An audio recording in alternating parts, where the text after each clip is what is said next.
Hello everyone, मैं वीरेंद्र काद्यान। आज मैं डिस्कस करूंगा जेट स्ट्रीम्स और रोसबी वेव्स। जेट स्ट्रीम्स को समझने से पहले हम एक वीडियो देखेंगे जिसमें जेट स्ट्रीम्स की मूवमेंट को दिखाया गया है। एक्चुअली जेट स्ट्रीम क्या है? ये एक very high speed wind movement है जो ट्रोपोस्फियर के अपर पार्ट में होगा। तो यहाँ पर इस वीडियो को ध्यान से देखिएगा। देखिए, ये इस टाइप से वेवी डायरेक्शन में या वेवी पैटर्न में जो विंड की मूवमेंट है अपर ट्रोपोस्फियर में, यही जेट स्ट्रीम्स हैं। और जो जेट स्ट्रीम्स हैं इनकी जो मूवमेंट की डायरेक्शन है, अगर आपने ध्यान से देखा है तो ये वेस्ट टू ईस्ट डायरेक्शन में मिएंडरिंग पाथ पर या वेवी पाथ में एयर की मूवमेंट है। और ये जो एयर की मूवमेंट है ये सरकमपोलर इन नेचर है। सरकमपोलर का मतलब है पोल्स के अराउंड मिएंडरिंग पाथ पर हाई स्पीड विंड्स की मूवमेंट है, या आप ये कह सकते हो कि ग्लोब के अराउंड मिएंडरिंग पाथ पर हाई स्पीड की विंड्स मूव करती हैं। इनकी जो हाइट है वो 7.5 to 14 kilometre from sea level होती है। इसका मतलब है ये विंड्स ट्रोपोस्फियर के अपर पार्ट में मूव करती हैं। इन विंड्स की स्पीड बहुत ज्यादा होती है और ट्रोपोस्फियर के अपर पार्ट में ये विंड्स प्रेजेंट होती हैं, इसलिए इन विंड्स को एरियल सुपर हाईवेज भी बोला जाता है। Aerial super highways. और इन विंड्स के बारे में हमें वर्ल्ड वॉर सेकंड के टाइम पर पता चला था। एक्चुअली हुआ कुछ ऐसे था कि जिस टाइम पर यूएसए ने वर्ल्ड वॉर सेकंड के टाइम पर जापान पर न्यूक्लियर बॉम्ब का यूज किया, तो उससे पहले रेकीज की गई, उससे पहले सब चीजों की कैलकुलेशन की गई कि किस स्पीड से फाइटर जेट जापान जाएंगे, किस स्पीड से वो वापिस आएंगे, किस एल्टीट्यूड पर फाइटर जेट को उड़ाना है। ये सारी कैलकुलेशंस पहले की जा रही थी। तो उस टाइम पर यह नोटिस किया गया कि जब फाइटर जेट यूएसए से जापान की तरफ उड़ रहे थे तो उस टाइम पर उनकी जो स्पीड थी, एक्सपेक्टेड स्पीड होनी चाहिए थी, वो उतनी स्पीड गेन नहीं कर पा रहे थे। वापिस आते टाइम जितनी स्पीड उनकी होनी चाहिए थी उससे ज्यादा स्पीड उनकी थी। तो इससे जो फाइटर जेट के जो पायलट थे उन्होंने ये अंदाजा लगाया कि जरूर ट्रोपोस्फियर में कुछ हाई स्पीड विंड प्रेजेंट है। तो बाद में उन पर रिसर्च हुई तो पता चला कि हाँ, वेस्ट टू ईस्ट डायरेक्शन में ट्रोपोस्फियर के अपर पार्ट में हाई स्पीड विंड्स प्रेजेंट है, जिनको जेट स्ट्रीम्स बोला गया। ये जो जेट स्ट्रीम्स हैं इनकी डायरेक्शन वेस्ट टू ईस्ट है। और इन जेट स्ट्रीम्स की अंडरस्टैंडिंग इसलिए ज्यादा इंपॉर्टेंट हो जाती है क्योंकि ये अंडरलाइंग एरिया के वेदर को अफेक्ट करती है। जेट स्ट्रीम्स की क्या क्या प्रॉपर्टीज है या क्या क्या फीचर है? देखिए, jet streams very high speed geostrophic winds है। जियोस्ट्रोफिक विंड्स का मतलब क्या? ये वो विंड्स होती हैं जो आइसोबार्स के पैरेलल मूव करते हैं। जनरली आपने देखा होगा कि जो नॉर्मल विंड्स है वो आइसोबार्स के पैरेलल मूव नहीं करती हैं। और आप ये भी जानते हैं कि विंड की जो मूवमेंट है उसको जनरली 3 फोर्सेज कंट्रोल करते हैं: pressure gradient force, Coriolis force and frictional force. लेकिन जो जेट स्ट्रीम्स हैं ये ट्रोपोस्फियर के अपर पार्ट में है, इसलिए इनकी जो मूवमेंट है उसमें फ्रिक्शनल फोर्स का रोल नहीं होगा। मेनली प्रेशर ग्रेडियंट फोर्स और कोरियोलिस फोर्स 2 फोर्स होंगे जो जेट स्ट्रीम्स की डायरेक्शन को या जेट स्ट्रीम की स्पीड को, नेचर को अफेक्ट करेंगे। तो यहां पर हम जो जियोस्ट्रोफिक विंड्स हैं जेट स्ट्रीम्स, इनकी डेवलपमेंट किस टाइप से होती है उसको थोड़ा सा समझेंगे। आप लोग देखिए, ये जानते हैं कि जो विंड्स होते हैं वो हाई प्रेशर एरिया से लो प्रेशर एरिया की तरफ चलती हैं। यहां पर इस साइड हाई प्रेशर है, इधर लो प्रेशर है। ये आइसोबार्स हैं, आप देख रहे होंगे ये हाई प्रेशर आइसोबार्स, फिर धीरे धीरे इस साइड जो है एयर प्रेशर डिक्रीज कर रहा है। इसलिए इस एरिया में अगर प्रेशर ग्रेडियंट फोर्स की डायरेक्शन को हम देखें तो ये प्रेशर ग्रेडियंट फोर्स की डायरेक्शन होगी। इसका मतलब है जो प्रेशर ग्रेडियंट फोर्स है वो हाई प्रेशर से लो प्रेशर की तरफ है। और हम ये भी जानते हैं कि प्रेशर ग्रेडियंट फोर्स और जो कोरियोलिस फोर्स है they are perpendicular to each other. अब अगर यहां से हाई प्रेशर एरिया से लो प्रेशर एरिया की तरफ एयर की मूवमेंट होगी तो उसके परपेंडिकुलर कोरियोलिस फोर्स काम करेगा। इसका मतलब है ये जो एयर की मूवमेंट है इस मूवमेंट को डिफ्लेक्ट करेगा इस डायरेक्शन में कोरियोलिस फोर्स, जिससे क्या होगा इसकी मूवमेंट इस डायरेक्शन में हो जाएगी, फर्दर कोरियोलिस फोर्स इसके परपेंडिकुलर होगा तो फिर जो विंड की मूवमेंट है वो इस डायरेक्शन में हो जाएगी, फिर कोरियोलिस फोर्स इस पर परपेंडिकुलर काम करेगा जिसके कारण क्या होगा विंड की डायरेक्शन ये हो जाएगी। और इस केस में अगर प्रेशर ग्रेडियंट फोर्स और कोरियोलिस फोर्स ये एक दूसरे के अपोजिट और इक्वल अगर हो जाते हैं तो विंड की डायरेक्शन जो है ये होगी और विंड इस टाइप से इस डायरेक्शन में मूव करेगी और ये पैरेलल हो जाएगी जो आइसोबार्स है उनके। इस विंड को बोला जाता है जियोस्ट्रोफिक विंड। और जो जेट स्ट्रीम्स हैं वो भी जियोस्ट्रोफिक विंड है जो मेंडरिंग पाथ पर मूव करती हैं। जेट स्ट्रीम्स की विड्थ की अगर बात करें तो it can be up to few hundreds of kilometre और इसकी जो डेप्थ होती है ये 2 to 4 किलोमीटर होती है। मींस अगर मैं ये कहूं कि जेट स्ट्रीम्स इस टाइप से मूव करेंगी तो इनकी ये जो डेप्थ होगी ये 2 to 4 किलोमीटर होगी और इनकी कुछ विड्थ होगी, ये जो विड्थ होगी ये आपकी हंड्रेड्स ऑफ किलोमीटर होगी। अगर लेंथ की बात करें तो लेंथ जो मेन जेट स्ट्रीम्स हैं जो परमानेंट जेट स्ट्रीम्स हैं वो पूरे ग्लोब को कवर करती हैं, या आप ये कह सकते हो कि ये पूरे ग्लोब को एनसर्कल करती हैं क्योंकि सरकमपोलर होती हैं जेट स्ट्रीम्स जो परमानेंट जेट स्ट्रीम्स हैं। तो इनकी लेंथ जो है ये थाउजेंड्स ऑफ किलोमीटर में होती है। जो जेट स्ट्रीम्स हैं ये क्वाजाई हॉरिजॉन्टल एक्सिस में मूव करती हैं। क्वाजाई हॉरिजॉन्टल एक्सिस का मतलब क्या, इसको थोड़ा सा ध्यान से समझिएगा। देखिए इस साइड अगर आप देखें तो ये हायर एल्टीट्यूड पर होंगी, फिर ये लोअर एल्टीट्यूड पर आएंगी, फिर ये हायर पर जाएंगी, फिर ये लोअर एल्टीट्यूड पर आएंगी। तो इस टाइप से ये विंड्स जो है थोड़ी सी तिरछी इंक्लाइंड प्लेन में मूव करती हैं। इसलिए आप बोलोगे कि जो जेट स्ट्रीम्स हैं इनका जो एक्सिस है वो क्वाजाई हॉरिजॉन्टल एक्सिस होता है। जो जेट स्ट्रीम्स हैं इनमें वर्टिकल और लैटरल या हॉरिजॉन्टल विंड शेयर देखने को मिलता है। विंड शेयर का मतलब होता है विंड की स्पीड में डिफरेंस। जैसे अगर जेट स्ट्रीम इस टाइप से मूव कर रही है, ये जेट स्ट्रीम की डेप्थ है, तो जेट स्ट्रीम के लोअर पार्ट में, मिडल पार्ट में, अपर पार्ट में जो विंड की स्पीड होगी वो अलग अलग होगी। तो इसलिए vertical wind shear jet streams के केस में देखने को मिलेगा।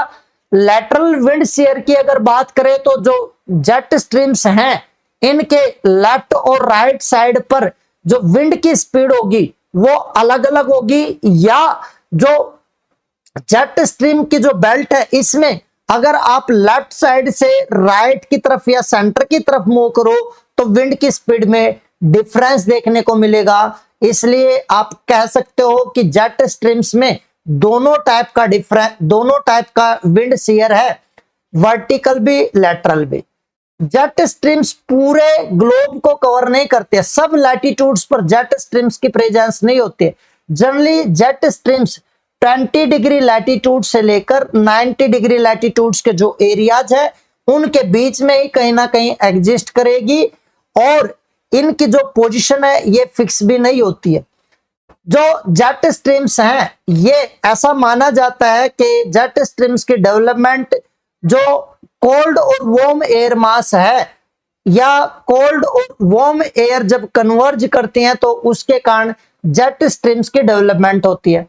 और आप ये कह सकते हो कि जहां पर कन्वर्जिंग एयर में थर्मल ग्रेडियंट स्ट्रोंगर होगा वहां पर जेट स्ट्रीम्स की डेवलपमेंट होगी। तो जेट स्ट्रीम्स की डेवलपमेंट थर्मल ग्रेडियंट से संबंधित है। जो विंटर सीजन है, विंटर सीजन में जो थर्मल ग्रेडियंट होगा वो स्ट्रोंगर होता है, इसलिए विंटर सीजन में जेट स्ट्रीम्स की जो स्पीड है it is almost double than in the summer season. और जो जेट स्ट्रीम्स हैं ये विंटर सीजन में इनकी स्पीड की बात करें तो it is around 480 kilometre per hour, जबकि समर सीजन में ये speed reduced to almost half. तो जो थर्मल ग्रेडियंट है ये जितना ज्यादा स्ट्रोंगर होगा जेट स्ट्रीम्स की स्पीड भी उतनी ही ज्यादा होगी। जो जेट स्ट्रीम की जो लैटिट्यूडनल पोजीशन है ये भी फिक्स नहीं होती है। जो जेट स्ट्रीम्स है इनकी पोजीशन में चेंज आता है सन की अपीरेंट मूवमेंट के साथ, इसलिए जेट स्ट्रीम्स की शिफ्टिंग होती है towards poles in summer season and towards equator in winter season.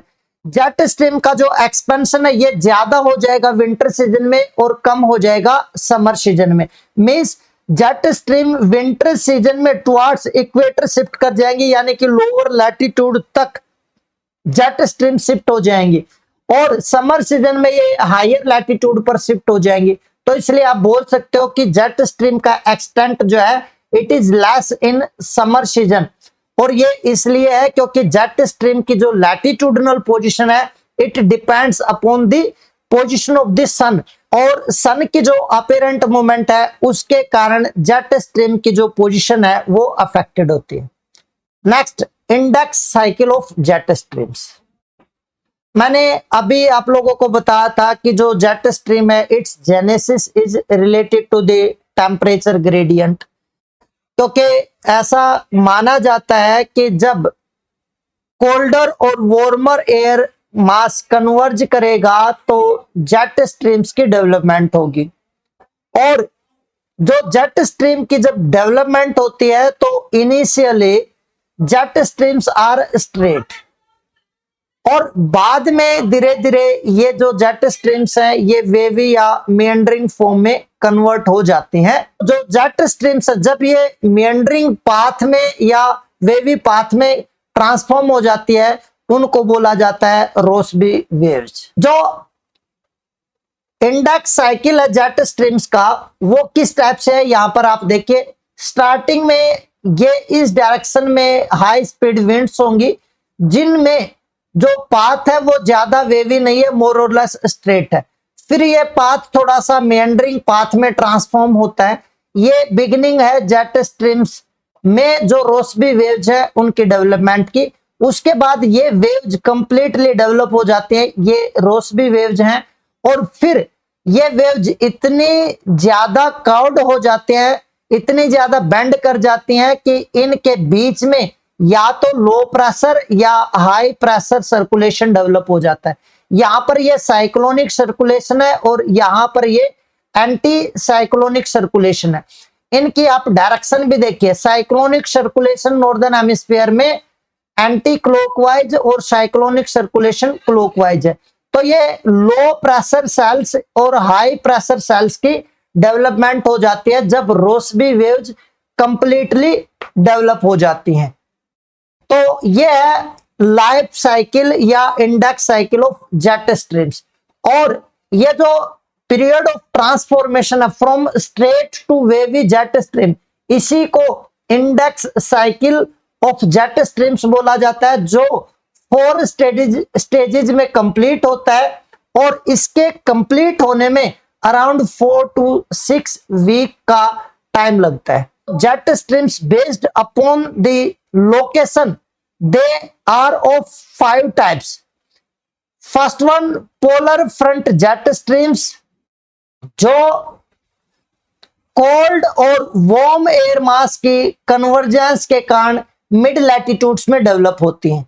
और मिड लैटिट्यूड्स का मतलब यहां पर 40 to 60 डिग्री लैटिट्यूड्स के जो एरियाज हैं दोनों हेमिस्फीयर्स में, वहां पर पोलर एरियाज से कोल्ड एयर मास और सब ट्रॉपिकल एरियाज से वार्म एयर मास आएंगी, दोनों कन्वर्ज करेंगी, उनकी कन्वर्जेंस के कारण जेट स्ट्रीम्स की डेवलपमेंट होगी।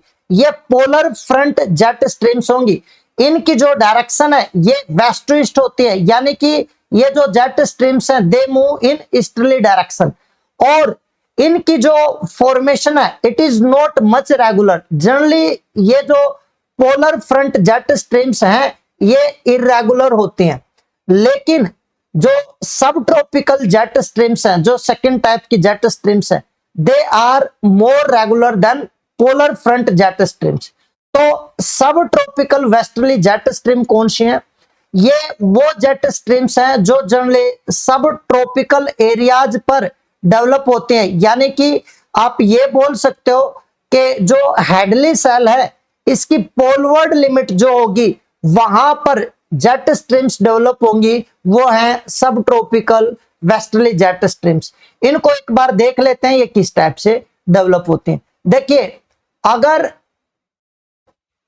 आप लोगों को याद हो ट्राई सेलुलर मॉडल, जिसमें क्या था, जैसे ये इक्वेटर है और इसके इस साइड यहां पर एयर अपवर्ड मूव करेगी, फिर वो डाइवर्ज करेगी और पोलर एरिया की तरफ मूव करेगी और सब ट्रॉपिकल एरिया में जाकर डिसेंड कर जाएगी।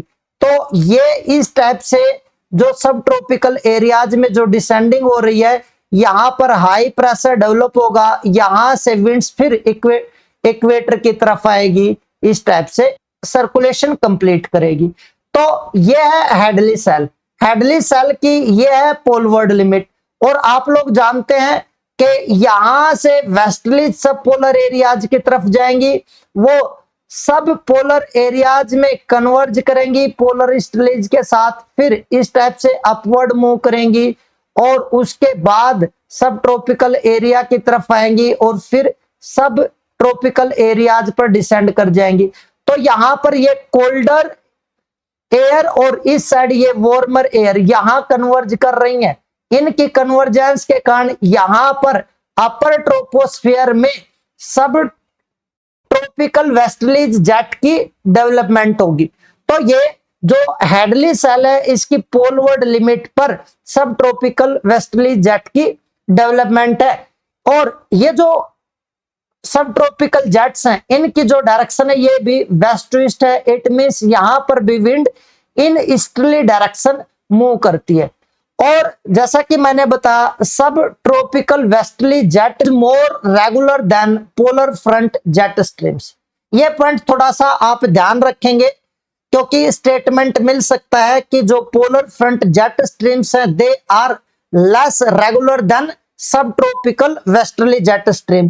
तो ये आप स्टेटमेंट ध्यान रखेंगे। क्यों? क्योंकि जो सब ट्रॉपिकल एरिया है इसमें कॉन्टिन्यूसली इक्वेटर से एयर अपवर्ड मूव करती है और सब ट्रॉपिकल एरिया पे डिसेंड करती है। उसी टाइप से जो फेरल सेल बनता है, यहां पर अगर आपने देखा हो ये है फेरल सेल। फेरल सेल से भी एयर सब ट्रॉपिकल एरिया की तरफ आती है और यहां पर ये थ्रू आउट द ईयर इस एरिया में वो कोल्ड और वार्म एयर की कन्वर्जेंस होती है, इसलिए इनकी फॉर्मेशन यहां पर थ्रू आउट द ईयर होती है। और ये जो पोलर फ्रंट जेट स्ट्रीम्स हैं उस केस में फ्रंट की जो फॉर्मेशन है कम रेगुलर है, इसलिए जो पोलर फ्रंट जो जेट स्ट्रीम्स हैं उनकी फॉर्मेशन कम रेगुलर है। थर्ड है ट्रॉपिकल ईस्टर्ली जेट स्ट्रीम। जो ट्रॉपिकल ईस्टर्ली जेट स्ट्रीम्स हैं इनकी जो डेवलपमेंट है, इनकी डेवलपमेंट होती है जो तिब्बतन प्लेटू है इसकी हीटिंग के कारण। और ये तिब्बतन प्लेटू की जो हीटिंग होगी ना ये समर सीजन में ज्यादा होगी। इसका मतलब है कि यहां पर ये जो तिब्बतन प्लेटू है यहां पर कॉन्वेक्शंस डेवलप होंगे। जब यहां पर कॉन्वेक्शंस डेवलप होंगे इस टाइप से एयर ऊपर की तरफ मूव करेगी, फिर वो डाइवर्ज करेगी। डाइवर्ज करने के बाद ये अलग अलग डायरेक्शन में आउटवर्ड मूव करेगी इस टाइप से। जब ये इस टाइप से आउटवर्ड मूव करेगी तो क्या होगा, ईस्टवर्ड जो है एक जेट स्ट्रीम के डेवलपमेंट होगी। और ये जो ईस्टवर्ड जेट स्ट्रीम्स होंगी ये जो है कोरियोलिस इफेक्ट के कारण इस टाइप से इंडियन पेनिनसुला पर, बे ऑफ बंगाल पर, इस टाइप से अफ्रीका पर मूव करेंगी।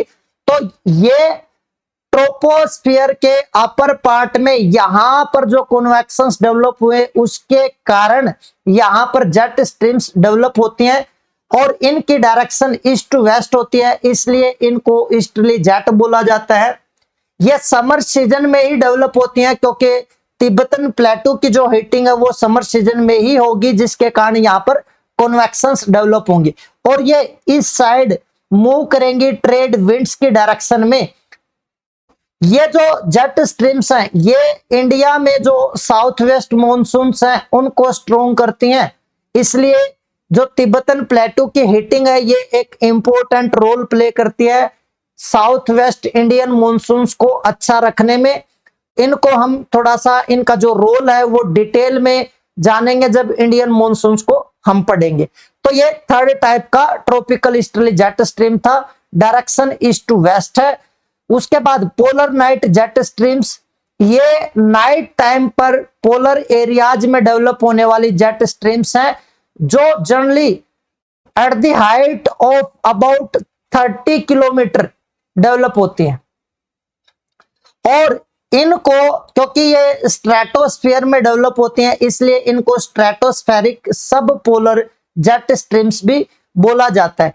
जैसा कि यहां पर आप देख पा रहे हैं ये नाइट टाइम जेट स्ट्रीम्स है और पोलर एरियाज पर 6 मंथ डे और 6 मंथ नाइट होती हैं। जब पोलर एरियाज पर नाइट होंगी तो वो वहां पर विंटर सीजन है वहां का, और जब डे होगा तो वहां का वो समर सीजन है। तो इसलिए आप बोल भी सकते हो कि जो पोलर नाइट जो जेट स्ट्रीम्स हैं they develop during winter season. इनकी विंटर सीजन में जो डायरेक्शन है ये वेस्ट टू ईस्ट है, लेकिन समर सीजन जैसे ही आएगा तो जो जेट स्ट्रीम्स है इनकी वेलोसिटी भी डिक्रीज कर जाएगी और इनकी डायरेक्शन भी चेंज हो जाएगी, ये ईस्ट टू वेस्ट हो जाएंगी। तो जो पोलर नाइट्स जेट स्ट्रीम्स है ये परमानेंट जेट स्ट्रीम्स नहीं है, ये केवल विंटर सीजन में। ट्रॉपिकल जेट स्ट्रीम्स जो ट्रॉपिकल ईस्टर्ली जेट स्ट्रीम्स है वो भी परमानेंट नहीं है, वो केवल समर सीजन में। तो इसका मतलब है पोलर फ्रंट जेट स्ट्रीम्स और सब ट्रॉपिकल वेस्टर्ली जेट स्ट्रीम्स वो दोनों परमानेंट है। लोकल जेट स्ट्रीम्स, ये भी जेट स्ट्रीम्स परमानेंट नहीं है, थोड़े टाइम के लिए लोकल एरिया पर डेवलप होती हैं और इनकी डेवलपमेंट का जो रीजन है ये local thermal and dynamic conditions होती हैं और इनका जो इंपैक्ट है ये काफी स्मॉलर एरिया पर होगा, थोड़े टाइम के लिए होगा जब तक जेट स्ट्रीम एग्जिस्ट करेंगी। जो लोकल जेट स्ट्रीम्स हैं ये इनके अगर एग्जांपल की बात करें तो सोमाली जेट एक लोकल जेट स्ट्रीम का एग्जांपल है। तो ये है 5 टाइप्स के जेट, जिसमें से फर्स्ट 2 टाइप की जो जेट है वो परमानेंट है, बाकी सारे की सारी टेम्परेरी जेट स्ट्रीम्स है। सिग्निफिकेंस ऑफ जेट स्ट्रीम्स, जैसा कि मैंने स्टार्टिंग में ही बताया कि जो जेट स्ट्रीम्स हैं ये अंडरलाइंग एरिया के वेदर को इन्फ्लुएंस करती हैं। इसका मतलब है आप ये कह सकते हो इनका लोकल और रीजनल वेदर पर इन्फ्लुएंस होगा। देखिए जो जेट स्ट्रीम्स है ये एटमॉस्फेयर में वर्टिकल जो एयर की मूवमेंट है उसको अफेक्ट करती है और वर्टिकल एयर की मूवमेंट का मतलब है स्टेबिलिटी ऑफ द एटमॉस्फेयर। तो प्रेजेंस ऑफ जेट स्ट्रीम्स जो है they affect the stability of the atmosphere, और एटमॉस्फेयर में जो एयर की मूवमेंट है वो किसके कारण अफेक्टेड होती है, वो एयर प्रेशर में अगर कोई चेंज आ जाएगा या एयर प्रेशर का डिस्ट्रीब्यूशन अगर अफेक्ट हो जाएगा तो एटमॉस्फेयर में मूवमेंट जो होंगी एयर की वो अफेक्ट होती हैं। तो इसका मतलब है कि जो जेट स्ट्रीम्स है वो किसी भी एरिया के एयर प्रेशर का जो डिस्ट्रीब्यूशन है उसको अफेक्ट करती हैं। दूसरा जो इन्फ्लुएंस होगा वो होगा कि जो साइक्लोनिक और एंटी साइक्लोनिक कंडीशंस की जो डेवलपमेंट होगी वो जेट स्ट्रीम की प्रेजेंस के कारण अफेक्ट होगी। मींस मैं कुछ ऐसा बोल रहा हूं कि अंडरलाइंग एरिया पर साइक्लोनिक और एंटी साइक्लोनिक जो कंडीशंस होंगी वो जेट स्ट्रीम के कारण डेवलप होंगी, या जो जेट स्ट्रीम है उसकी पोजीशन अंडरलाइंग एरिया पर साइक्लोनिक या एंटी साइक्लोनिक कंडीशंस डेवलप कर सकती हैं। कुछ आपने अगर नोटिस किया हो, मैंने जो जेट स्ट्रीम्स बनाई थी इस टाइप से, तो उनमें यहां पर लो प्रेशर सेल्स, यहां पर हाई प्रेशर सेल्स है।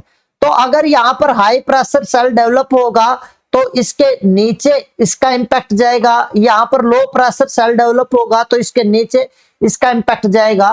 तो इसका मतलब है कि सरफेस पर, अर्थ सरफेस पर अंडरलाइंग एरिया पर हाई और लो प्रेशर सेल्स की जो डेवलपमेंट होगी वो जो जेट स्ट्रीम्स हैं उसकी पोजीशन से अफेक्टेड होगी।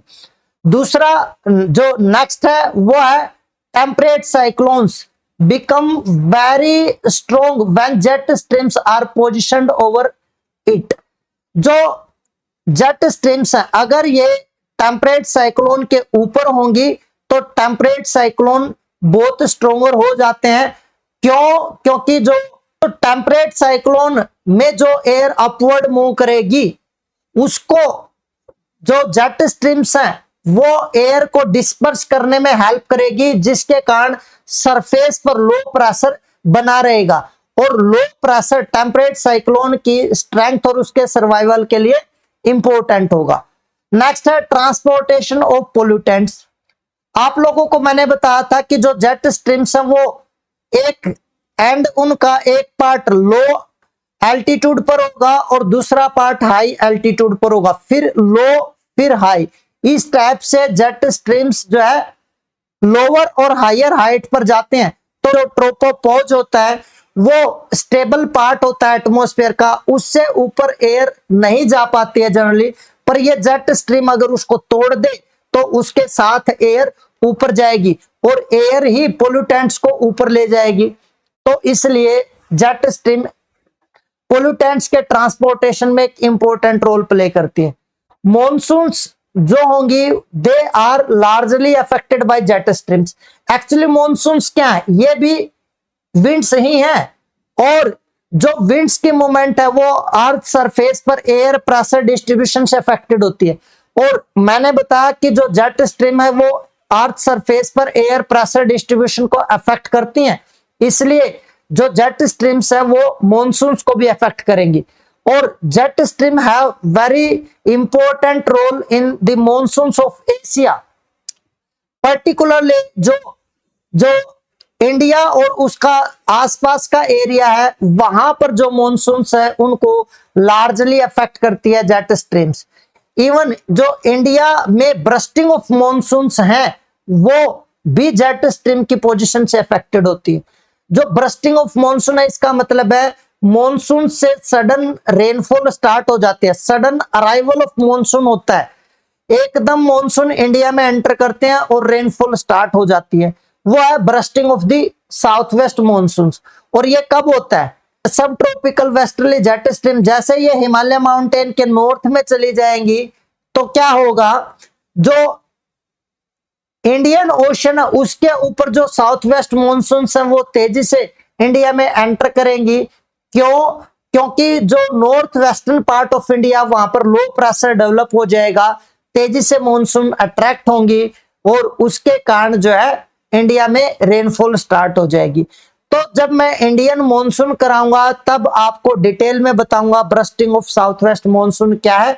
अभी आप इतना समझे कि जो वेस्ट सब ट्रॉपिकल जेट स्ट्रीम्स हैं अगर ये गंगा प्लेन पर होंगी तो ये साउथ वेस्ट मॉनसून जो इंडियन ओशन पर हैं उनको अट्रैक्ट होने से रोकेगी, पर जैसे ये हिमालय माउंटेन के नॉर्थ में चली जाएंगी, शिफ्ट कर जाएंगी, तो फिर इंडिया के नॉर्थ वेस्टर्न पार्ट पर लो प्रेशर डेवलप होगा जो साउथ वेस्ट मॉनसून को अट्रैक्ट करेगा, और जब वो इंडिया में एंटर करेंगी तो सडनली वो रेनफॉल स्टार्ट कर देंगी वेस्टर्न घाट पर, वो है bursting of south west monsoons. India में विंटर सीजन में आपने देखा होगा पर्टिकुलरली नॉर्थ इंडिया में गंगा प्लेन का जो एरिया है वहां पर विंटर सीजन में रेनफॉल होती है, जो इंडिया में रबी क्रॉप्स के लिए काफी सिग्निफिकेंट होती है। तो ये विंटर सीजन में जो रेनफॉल है generally in India it is caused by western disturbances. Western disturbances कुछ नहीं है, ये सब ट्रॉपिकल जेट स्ट्रीम्स ही है। इनकी हेल्प से मेडिटेरेनियन सी में आने वाले जो साइक्लोन्स हैं वो इंडिया में एंटर करते हैं विंटर सीजन में, जो कि इंडिया में रेनफॉल करते हैं। तो rainfall bye western disturbances is also caused by with the help of jet streams. Tropical easterly jet ये इंडिया में साउथ वेस्ट मॉनसून्स को स्ट्रेंथन करती हैं। मैंने अभी बताया था कि जो ट्रॉपिकल ईस्टर्ली जेट है तिब्बतन प्लेटू पर डेवलप होती हैं और फिर वो इंडियन जो मॉनसून्स हैं साउथ वेस्ट मॉनसून्स हैं उनको स्ट्रोंगर करती हैं। एक्चुअली वो उतरती कहां पर हैं? उतरती है इंडियन ओशन पर जाकर और वहां के एयर प्रेशर को इंक्रीज कर देती हैं, जिससे साउथ वेस्ट मॉनसून्स स्ट्रोंगर हो जाते हैं। तो ये थी सिग्निफिकेंस ऑफ जेट स्ट्रीम्स। तो यहां पर जेट स्ट्रीम्स कंप्लीट होता है। मिलते हैं नेक्स्ट वीडियो में। Thank you.